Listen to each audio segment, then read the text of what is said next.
The Federal Reserve has cut its key interest rate here, the lowest level on record. December 16th, 2008. It is time again to pour alcohol into the punch bowl.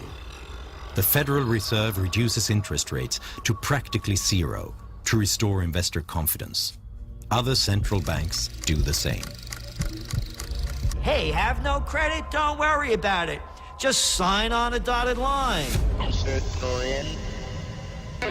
The housing bubble that they inflated blew up with all the carnage and all the bankruptcies. And now what is their solution? Well, gee, let's do the same thing we did before. Instead of having interest rates at 1%, let's have them at 0. And let's buy everything we can. Let's print money and buy mortgages. Let's buy credit card debt, student loans. Let's buy bonds and let's drop money from helicopters to try to get the same risk-taking, excessive gambling on Wall Street. Let's try to convince Americans who are already loaded up on debt to go out and buy more stuff, to go out and go deeper into debt. And if the banks don't want to lend them money, let's make them lend them money. I mean, this is economic, suicide. While the Fed lowers interest rates, President-elect Barack Obama prepares an enormous stimulus package meant to get the U.S. economy going. We are running out of the traditional ammunition that's used in a recession, which is to lower interest rates. They're getting to be about as low as they can go.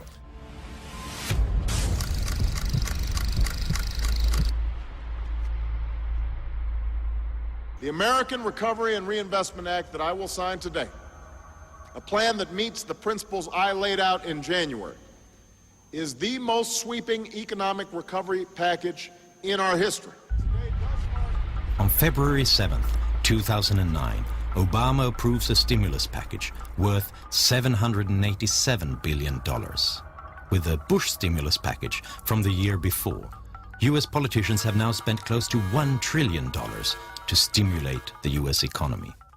The money is spent on roads, airports, education, unemployment, and other benefits. There's a bureaucracy in everywhere. And, in Italy, they used to say where I'm from, when you have a jar of honey, you lick your fingers.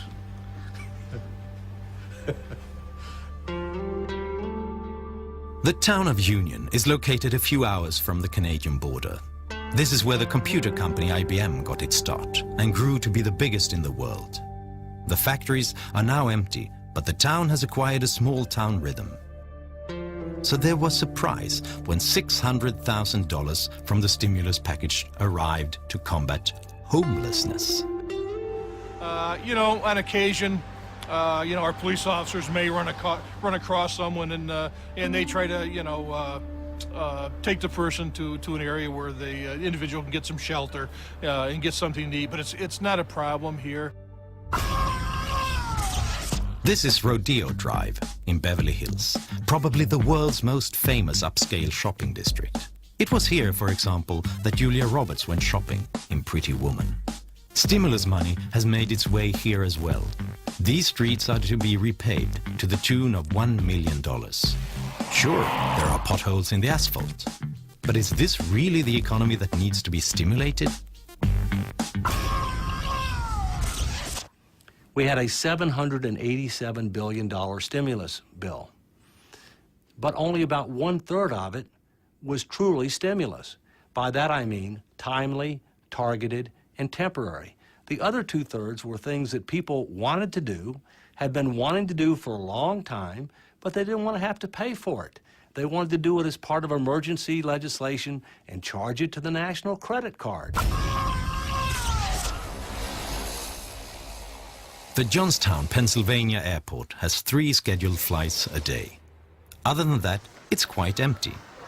When you have the flights coming, that's when the people are here. Right. Other than that, it's empty. But one face is everywhere. Congressman John Murtha, the airport's namesake. He's been called the King of Pork and has gotten $200 million for Murtha Airport from Washington.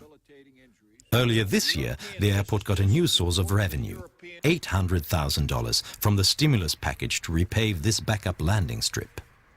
The head of the airport insists that the landing strip is safe. So why does it need doing if it's not a safety issue?